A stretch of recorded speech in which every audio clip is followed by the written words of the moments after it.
ఒక simple question అడుగుతా, తెలిసిన వాళ్ళు మాత్రమే ఆన్సర్ చేయండి. అయితే ఒక తండ్రి కొడుకు ఒకేసారి మ్యారేజ్ చేసుకోవాల్సి వస్తుంది కొన్ని పరిస్థితుల కారణంగా. అయితే ఒకరోజు ఇసుకలో కూర్చుంటారు. వాళ్ళు కూర్చునేటప్పుడు ఏంటంటే పక్క నుంచి ఇద్దరు వ్యక్తులు నడుస్తూ వెళ్ళిన కాలు ముద్రలు కనిపిస్తూ ఉంటాయి.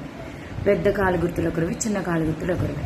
అయితే వీళ్ళిద్దరు ఏమనుకుంటారంటే పెద్ద కాలు గుర్తుల అమ్మవి కాబట్టి డాడీ పెళ్లి చేసుకోవాలి, చిన్న కాలు గుర్తులు కూతురు అయి ఉండొచ్చు, సో కొడుకు పెళ్లి చేసుకోవాలి అని ఫిక్స్ అవుతారు. ఆయన తర్వాత వీళ్ళు చూస్తే అక్కడ రివర్స్ లో ఉంటుంది. పెద్ద కాలు గుర్తులు వచ్చేసి కూతురు ఉంటాయి, చిన్న కాలు గుర్తులు వచ్చేసరి అమ్మ ఉంటాయి. అయితే వాళ్ళ ఒప్పందం ప్రకారము ఆ పెద్ద కాలు గుర్తులున్న కూతుర్ని తండ్రి పెళ్లి చేసుకుంటాడు, చిన్న కాలు గుర్తులున్న అమ్మని కొడుకు పెళ్లి చేసుకుంటాడు. అయితే ఇప్పుడు ఆ కూతురికి ఈ కొడుకు ఏమవుతాడు, ఆ అమ్మకి ఈ తండ్రి ఏమవుతాడు, అసలు వాళ్ళిద్దరు వరుసలు ఏంటి తెలిస్తే కామెంట్ చేయండి.